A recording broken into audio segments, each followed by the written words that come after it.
جی وعلیکم السلام. جی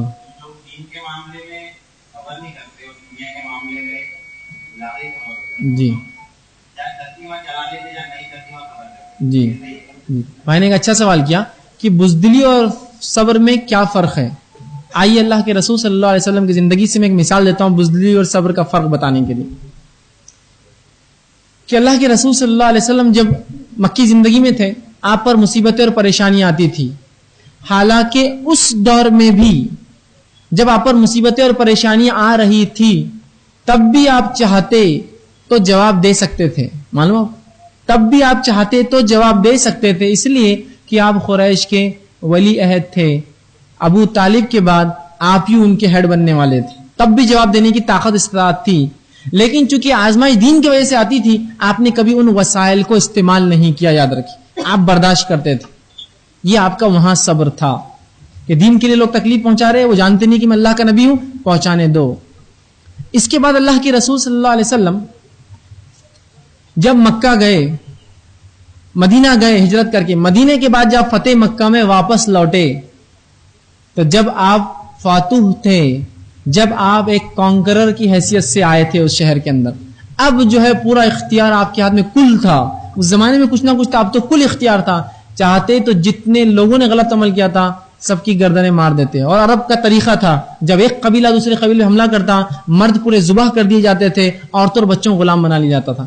تب آپ نے آ کر اعلان کیا کہ آج تمہارے ساتھ میں وہی سلوک کرتا ہوں جو یوسف نے اپنے بھائیوں کے ساتھ سلوک کیا تھا. سب کو معاف کرتا ہوں. جو ابو سفیان کے دروازے گھر کے اندر ہے وہ مجھ سے بری وہ اپنے آپ اپنی جان اس نے بچا لی. جو کعبے کے اندر اس کے دروازوں کے پیچھے ہے وہ بچ گیا. جو اپنے گھروں کے دروازوں کے پیچھے وہ امان میں ہے. ٹھیک تو یہ فرق ہے کہ اللہ کے رسول صلی اللہ علیہ وسلم اگر پہلے دور میں یہ کہتے جب مصیبتیں اور تکلیفیں آتی کہ میں صبر کر رہا ہوں تو کوئی بولتا یہ صبر تھوڑی ہے یہ تو آپ کو برداشت کرنا ہے. لیکن فتح مکہ کی بات جب آپ کی حیثیت ایک جو ہے حاکم کی ہے اور تب آ کر آپ نے کہنا میں نے معاف کر دیا یہ صبر ہے. یہ صبر ہے. اب بزدلی اور صبر کا فرق کیا ہے؟ بزدلی یہ ہے کہ ایک انسان کسی چیز کو اپنے ہاتھ سے روک سکتا ہے اور اس کو نہ روکے. کسی برائی کو روک سکتا ہے نہ روکے. یہ اس کی بزدلی ہے. اس لیے کہ وہ ڈرتا ہے اس سے مصیبت آئیں گی اور میرے سے صبر ہوگا نہیں یہ فلاں ہوگا. تو یہ بزدلی ہے. اور صبر یہ ہے کہ ایک انسان جو ہے کسی چیز کو روکنے کی طاقت رکھتا ہو اور پھر اس کو روکنے کی کوشش کرے جس کے اندر اس کو تکلیف اور مصیبتیں آئے اس پر پھر وہ صبر کرے جبکہ وہ جواب دے سکتا ہو.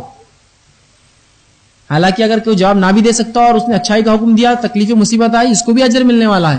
لیکن ایک انسان جو طاقت رکھتا ہو اور نہ روکے یہ بزدلی ہے اس کی. طاقت رکھتا ہو روکے جس کی وجہ سے اس پر جو الزامات لگے اور اس پہ جو ہے زور زبردستی کی جائے تکلیف پہنچے اور اس پر کہے کہ میں صبر کرتا ہوں تو یاد رکھیے یہ صبر ہے. تو بزدلی یاد رکھیے یہ ہے کہ انسان کر سکتا ہے لیکن وہ کام نہ کرے اس لیے کہ وہ ڈرتا ہے کہ میری آزمائش ہو جائیں گی اس وجہ سے فلاں فلاں فلاں چیزیں ہوں گی. اور صبر یہ ہے کہ انسان طاقت رکھتے ہوئے بھی درگزر کرے معاف کرے. لیکن اگر لگتا ہے کہ درگزر اور معاف کرنے سے شر بڑھ سکتا ہے تو پھر دبانا بھی وہاں ضروری ہے. یہ بھی صبر ہے. دبانا بھی ضروری یہ بھی صبر ہے. یاد رکھیے. ٹھیک ہے. ویسا مثال تو لگتا ہے کہ اگر یہ بچہ اگر کسی کو چھیڑتا ہے اور اگر اس کو درگزر کیا جائے تو یہ اگلی بار پھر کرے گا تو اس کو تنبیہ کرنا ضروری ہوا. اور یہ بھی ایک صبر کی ایک قسم ہے کہ آپ نے اس کو نصیحت کی. ٹھیک ہے. اس میں ہو سکتا ہے آپ کو مشکلات آئیں. اسی طرح جو ہے کبھی کبھار درگزر اور عفو کرنا یہ بھی صبر ہے. کسی نے آپ کو گالی دے دی ذاتی کوئی مسئلے کی وجہ سے آپ نے کہا درگزر کر دیا میں نے کوئی مسئلہ نہیں یہ بھی صبر ہے. ٹھیک. تو بزدلی یہ ہے کہ آپ کر سکتے اور پھر بھی نہ کرے یہ بزدلی ہے. صبر یہ ہے کہ آپ طاقت رکھتے ہیں پھر بھی درگزر کرے عفو کرے معاف کرے. ٹھیک ہے. یہ صبر ہے.